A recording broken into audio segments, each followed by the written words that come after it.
Have you ever thought about a day when your children and grandchildren are busy with their own lives?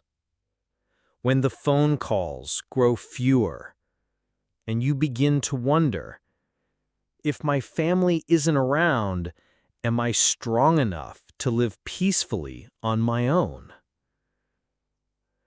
I once sat with an 84-year-old man living alone in a small apartment.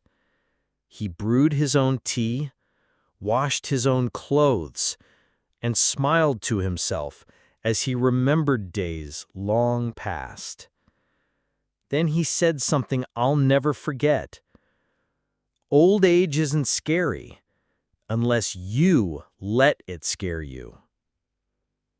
In today's video, you'll discover the 10 most essential foundations for living independently and peacefully after 70. Deep lessons from real seniors who overcame loneliness, helplessness, and even being forgotten. And how you, no matter where you live or what your circumstances are, can build a support system from within. You don't need to be wealthy. You don't need family by your side all the time. You just need to start with small things, like breathing deeply, walking slowly, or writing a page in your journal each day.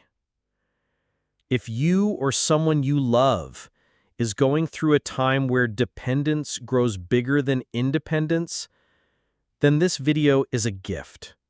Stay with me till the end, because the very last part might be something you carry with you for the rest of your life. Now, let's begin the journey to living strong, not because of others, but because of yourself. One morning, I happened to see Mr. Harold, 79 years old, walking around a small park near his home.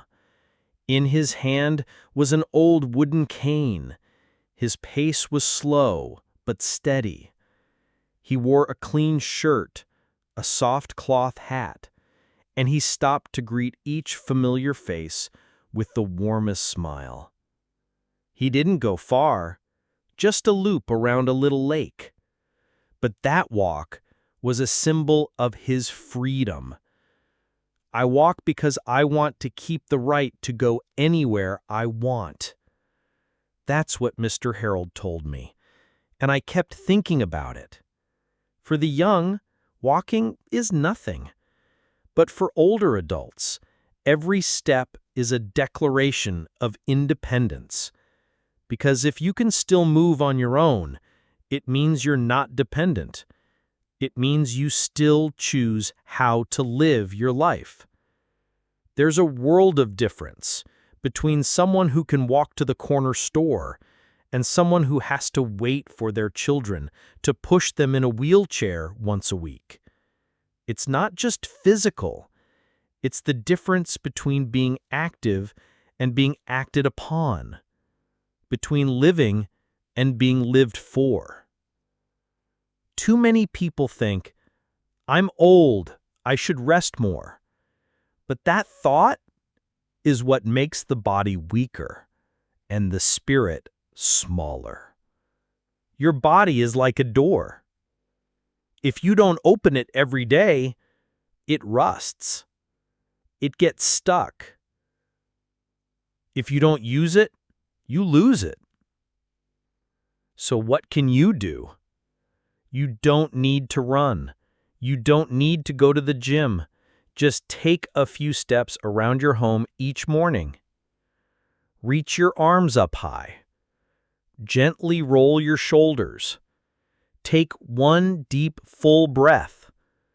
Those simple movements are your way of saying, I'm still living life on my own terms. And if you share this video with someone over 70, you just might help them rise from the sofa today and step into a stronger, brighter tomorrow. But physical freedom is only one piece of the bigger picture. Because sometimes the true weight we carry isn't in our legs. It's in the numbers on a bank statement, the unopened bills, the quiet fear. Will I have enough if something happens to my health? Next, let's explore the second foundation, a place that brings peace of mind even when your wallet isn't thick. The calm wallet, finding peace through simple finances. Mrs. Lorraine is a 75-year-old widow. She worked her whole life as a librarian, lived modestly, spent carefully, but after her husband passed, everything felt like it was spinning out of control. She told me there were days she couldn't bring herself to open the mailbox, not because there were too many letters, but because she was afraid of the bills. She said, "I didn't understand most of it, and every time I saw a new envelope, my heart would race. I worried I had done something wrong." Then, one day, Mrs. Lorraine made a decision. She sold the big house, the one full of memories. She moved into a smaller home, just enough space for a bed, a tiny kitchen, and a cozy chair by the window to read her books. She called it a cleanup of both finances and feelings. Since then, she's lived with a clearer mind, no more fear when opening the mail. Many older adults aren't truly lacking money, but they feel poor. Why? Because their finances are too complicated. Too many accounts, too many cards, too many automatic bills they don't fully understand. And that uncertainty is one of the biggest sources of anxiety, insomnia, and helplessness. Here are a few small steps to create your own calm wallet. Keep just one main bank account, use only one payment card, cancel unused subscriptions, and most importantly, write a simple spending sheet, like a cafe budget, just a pen, a piece of paper, and a warm cup of tea. Simplifying your finances is a lot like cleaning out your closet. You'll be surprised to discover you don't need much to feel like you have enough. Many seniors feel ashamed to ask about money. They're afraid of being judged as not knowing, so they stay silent and let confusion grow. But the truth is, asking questions is a sign of responsibility, not weakness. If there's someone you trust, a child, a friend, even a kind banker, don't hesitate to say, "I need a little help. Could you explain this to me?" Financial peace doesn't come from the number in your account. It comes from knowing exactly what you have and how you use it. That's when you begin to take charge, instead of simply surviving through retirement.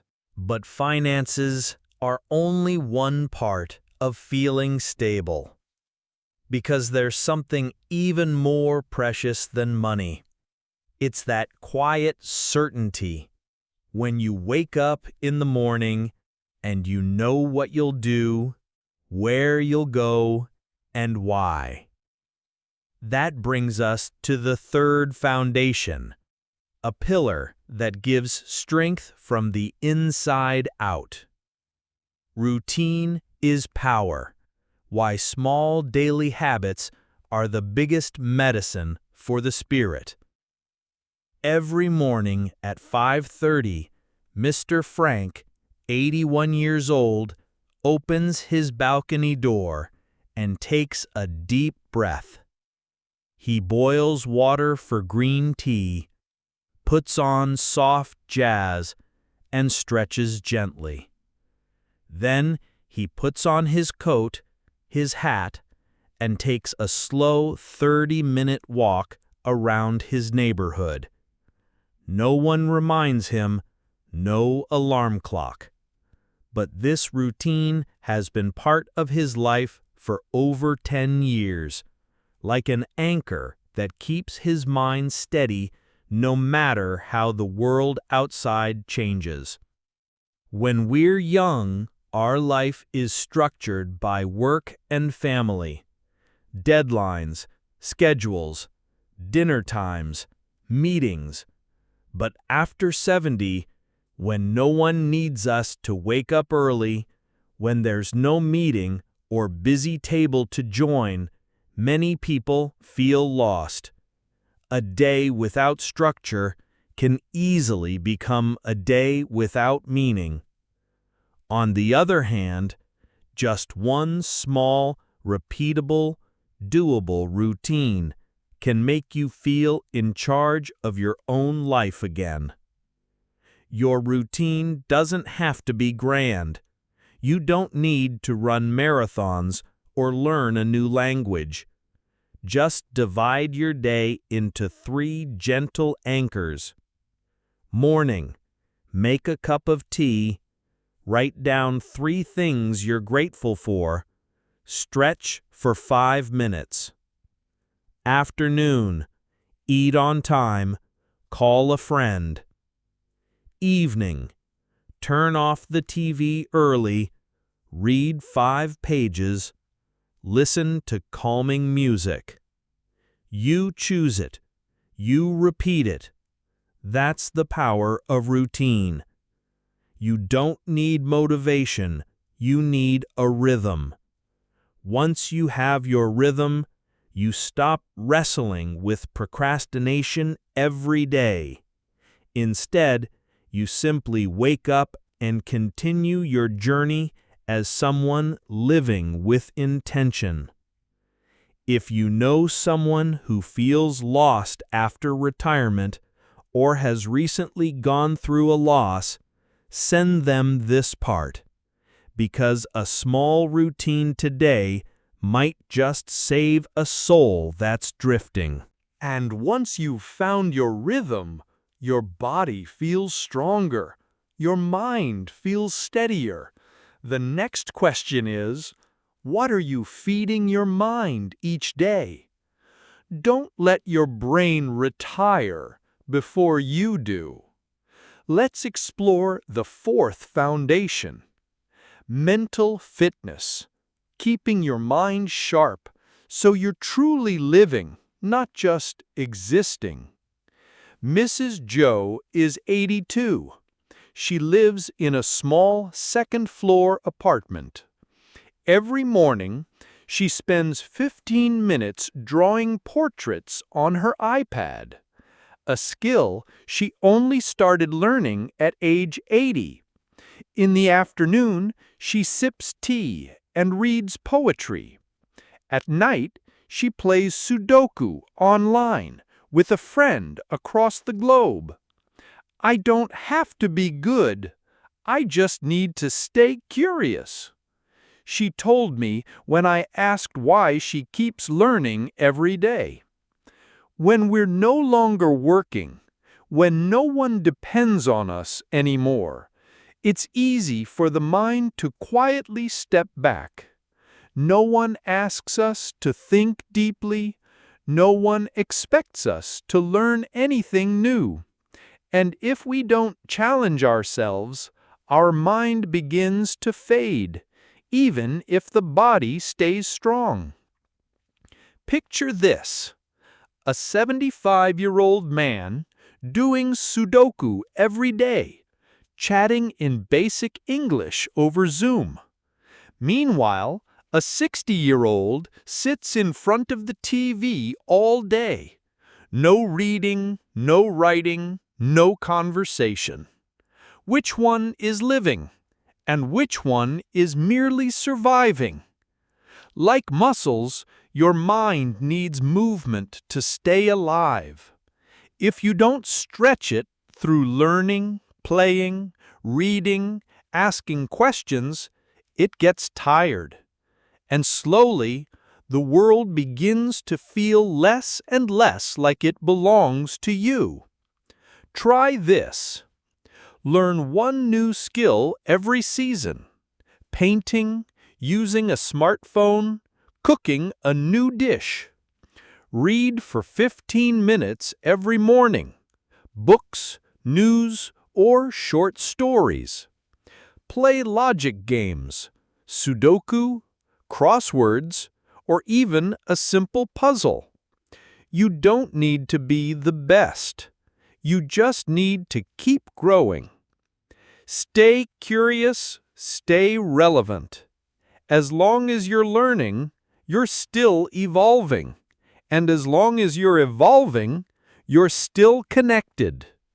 Send this part to someone you love, someone who used to be sharp and insightful, but now speaks a little less than before. Because sometimes just a soft invitation, "Dad, want to learn something new together?" is enough to awaken a sleeping mind. But even when your body moves well and your mind stays bright, there will still be moments when the heart feels heavy. Growing older brings quiet sadness, loss, loneliness, sometimes the pain of being forgotten. And that's when we need the fifth foundation, emotional resilience, feeling the sorrow without letting it drown you. In the evening, Mrs. Eileen, 78 years old, has a quiet ritual. She lights a small candle in front of her late husband's photo. No tears, no words of sorrow. She just sits for a few minutes, breathes slowly, and whispers gently, "I'm still okay today. You can rest easy." Many people think old age is a time to relax, but in truth, it's also when emotions rise more than ever. Loved ones slowly disappear. Health is no longer the same. Children and grandchildren are busy with their own lives. And sadness, whether light or heavy, is always present. Many seniors try to hide their emotions. They believe sadness is weakness, that crying is a burden. So they smile on the outside, but feel empty within. And over time, this silent suppression leads to hidden depression, draining both body and spirit. But you don't need to be strong in silence. You can feel emotions in a healthy way, like letting a river flow through you, instead of being swept away by a flood. 1. Gratitude journal. Write down 3 things you're thankful for each day, like sunlight, a warm meal, or a surprise call. 2. Cyclic breathing. Breathe in for 4 seconds, hold for 4, breathe out for 6. Repeat 5 times each night to calm the mind. 3. Mirror talk. Look into a mirror and ask yourself, "How do I feel today?" There's no right answer, just be honest. Sadness does not equal weakness. Feeling sad doesn't mean you're weak. It means you're still truly alive. You don't need to erase sadness. You just need to walk with it and still keep your peace. Just like Mrs. Eileen and her little candle, lighting it to remember, not to feel pain. If you're caring for an older adult, or if you feel your own heart getting heavy lately, share this part as a soft, warm hug. Because sometimes being allowed to feel sad is the very thing that makes us stronger. Emotions are the roots, but what truly anchors us are the values we live by. At this age, you're no longer just a parent or a worker. So who are you now? What do you choose to believe in, pursue, and live for each day? Let's move to the sixth foundation, personal values, the inner compass that never goes out of date. When your roles fade away, what keeps you from losing direction? Mr. Howard used to be the chief engineer at a bridge construction company. His whole life revolved around blueprints, big decisions, and important meetings. But when he retired at 68, suddenly, no one asked for his opinion. There were no more projects to lead. At first, he felt like he had been powered off, invisible, unnecessary, without a place in the world. Until one morning, he took a blank sheet of paper and wrote down 5 principles I will live by even if no one needs me anymore. What was in that pledge? Very simple things. 1. Always clear my own plate after meals because I believe in order. 2. Never speak badly of others. Even if I think it, my words must stay kind. 3. Read something every day. The brain needs nourishment like muscles do. 4. Help someone every week. They don't have to know, as long as I know. 5. Never complain about the weather. If I can't change it, I'll learn to live with it. He said, I'm no longer an engineer, but I can still be a man who lives with principles. When you're no longer working, no longer defined by a title or task, your values become the quiet compass that guides your way. They help you make quicker decisions, like, should I accept that invitation? Feel less doubt, less regret, like, I know why I chose this. And live with quiet pride, because I am still me, clear and consistent. Write a small personal code manifesto. No need to be poetic, no need to share it. Just you, a piece of paper, and a few sentences of commitment to yourself. Not for others to see, but so you can wake up each day knowing what you're living for. Live in a way that makes you proud when no one's watching. When the wind changes and the sea stays calm for a while, the sailor who stays on course is the one who trusts their compass. Your personal values are that compass. Quiet, unrecognized by others, but the only thing that keeps you on the right path when everything else around you feels uncertain.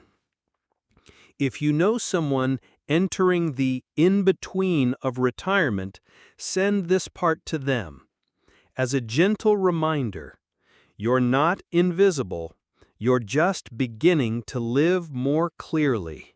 And when you live with clarity, you begin to see what matters is not just living right, but living with others.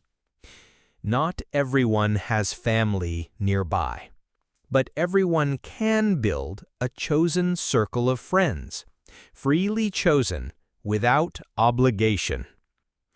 Let's move to the 7th foundation. Social circles you choose, friends beyond family. Friends you choose can matter just as much as the family you were born into. When we're young, friends come from school, work, social gatherings, but as we grow older, if we don't take initiative, we may fall into a quiet space where everyone is busy and we just wait. One of the most dangerous mistakes in later life is this: waiting for people to come to us. Waiting for your kids to call. waiting for your grandkids to visit, waiting for the neighbors to start a conversation. The more we wait, the more we become invisible. And worse, we start to believe we're no longer needed. The story of Mr. Chuck, age 76. He lives alone in the suburbs. His wife passed away early. His children live far. But no one sees him as lonely because every Monday and Thursday he has a date with friends. The 8 a.m. cafe group. 4 old men from the same neighborhood.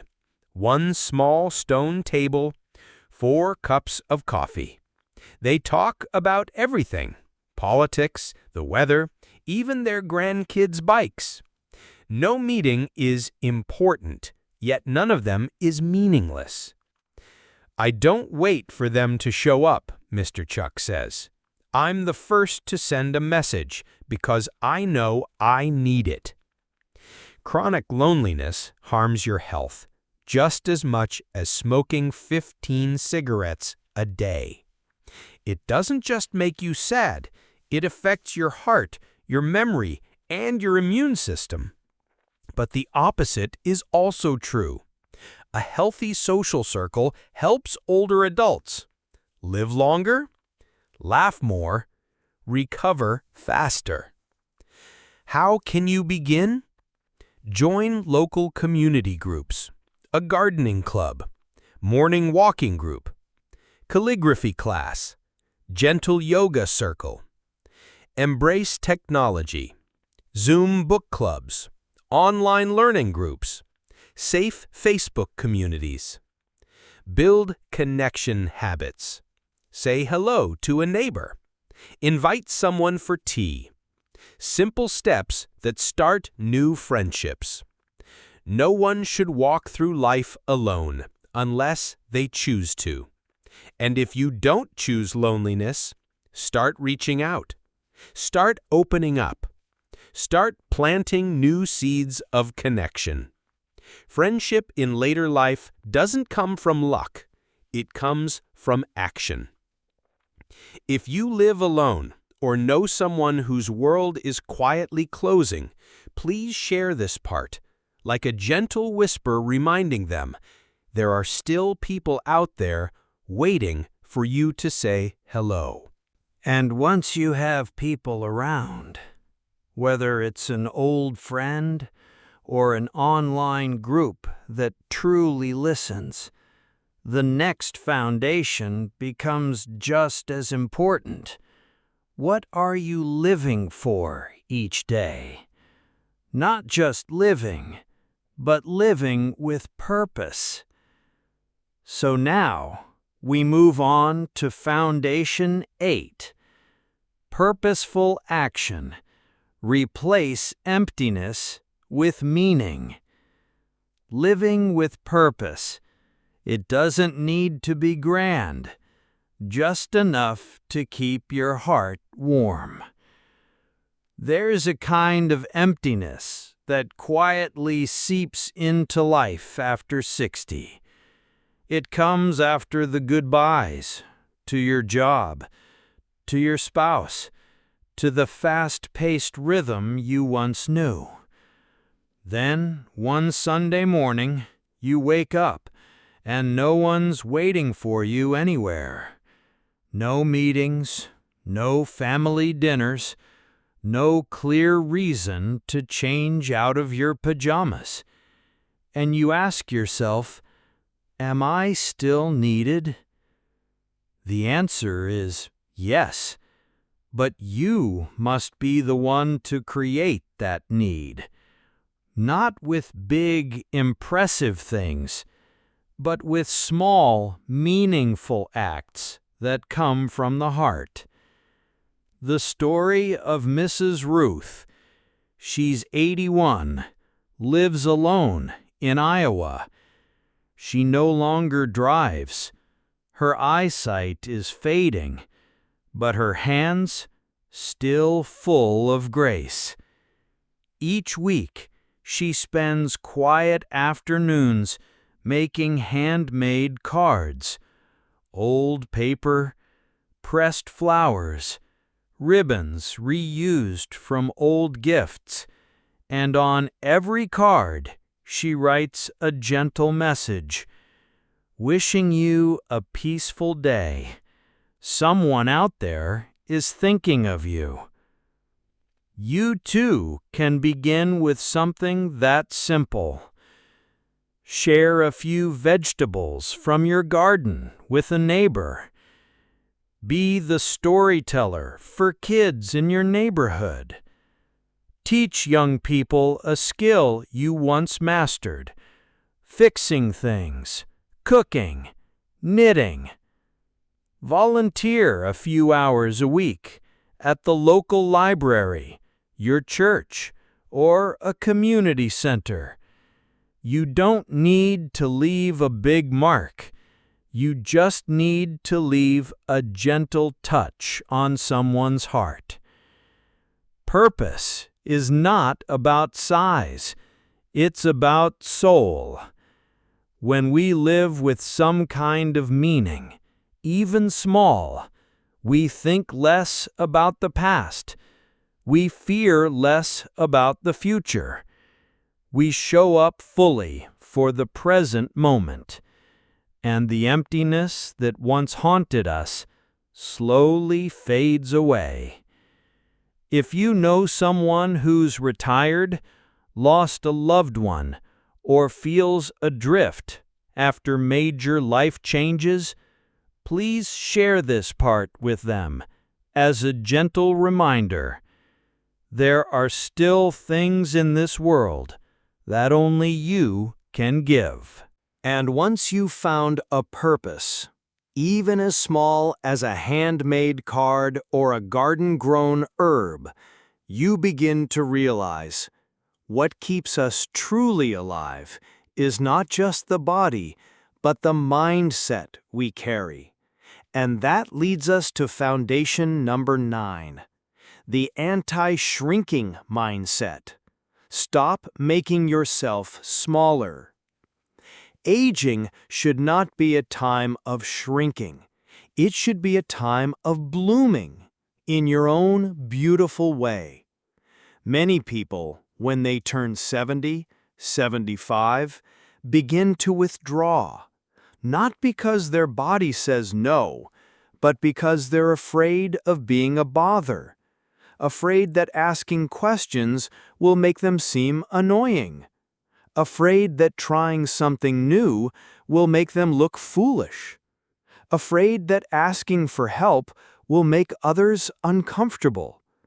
So they grow quiet, they step back, and slowly, gently, they disappear from conversations, from opportunities, from joy. 2 women, same age, 2 lives. Both are 78. Both live alone. Both have the same aching left knee. But Helen and Joyce are 2 different worlds. Helen, each morning she takes her cane out to the garden, waters her vegetables, chats with the neighbor's cat. In the evenings, she watches smartphone tutorials made by her grandchild. Once a week, she asks a friend to drive her to the library to borrow old picture books. Joyce. Since she slipped in the kitchen, she chooses lying down more than sitting up. She also loves reading, but doesn't want to trouble the kids to grab a book. She misses her grandkids, but doesn't want to bother them with a call. After 1 year, one woman becomes more agile, both in body and in spirit.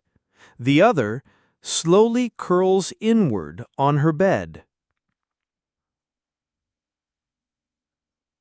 The most common mistake among older adults is, "I don't want to bother anyone."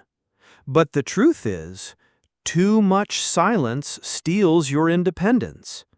If you avoid learning because you're embarrassed, you become dependent. If you don't ask questions for fear of judgment, you miss the chance to grow. If you refuse to ask for help, you slowly isolate yourself. Gentle ways to begin expanding again. Practice saying, "I need," without guilt. I need help reaching that chair. I need someone to walk me through this app. I need to talk to someone today. Sign up for a light class, online or at your local senior center.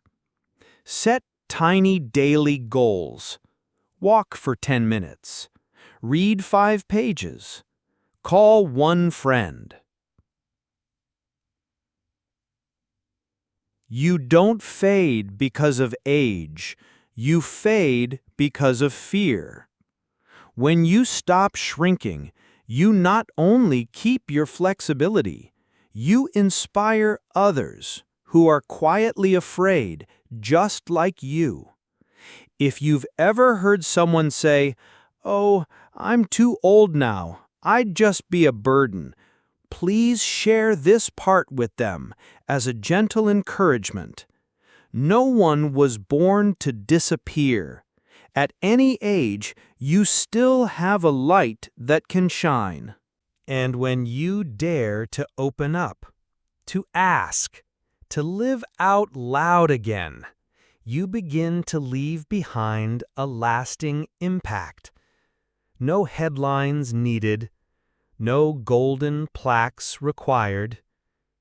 And that leads us to the final foundation, your inner legacy, what you pass on without needing a will. The most precious legacy is not written in documents. It lives in the life you leave behind. When people think of legacy, they often picture money, houses, or property. But in later life, what matters most is not what you own, but how you've lived. Your wisdom, your spirit, your attitude toward life, how you loved, how you faced hardship, how you stayed true to yourself. That is what truly lives on, long after you're gone. Here's a gentle question to reflect on. If no one ever remembered your name, would you still live in a way that felt meaningful to you? Would each passing day still feel like a story worth telling? Ways to create a lasting legacy from the inside out. Record or write down stories from your life. Even small moments, like teaching your child how to tie their shoes, or how you overcame the fear of retiring. Pass on your values through daily actions, not just words, like your habit of meditating each morning, your quiet patience while tending the garden, or the kindness you show your neighbors. These habits are what others will remember and carry forward. A gentle example. Alice is 85. She doesn't have family nearby, but each week she records her life stories. In her soft, warm voice, she shares her wisdom with a small online class for older adults. She may not leave behind a large estate, but she has created a living legacy, a voice of insight and encouragement for many others walking the path of aging. Your strongest support system is the one you build within. Yes, you may lose things over time: health, possessions, social roles. But If you invest in your inner strength, in your mind and spirit, you build a foundation that nothing can take away. Please share this part with someone you love. Help them see the greatest legacy is not what you leave in a bank account, but what you leave in people's hearts. The lessons, the example, the quiet, steady way you chose to live. Together, we've explored 10 powerful foundations for living strong, independent, and peaceful lives after age 70, especially when family can't always be nearby.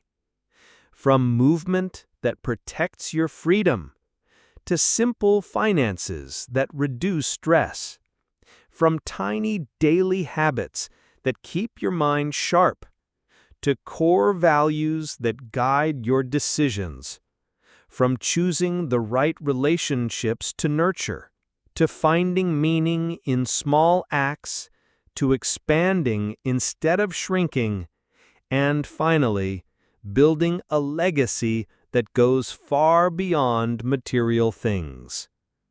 Each of these pillars is more than just advice. It's an invitation to begin.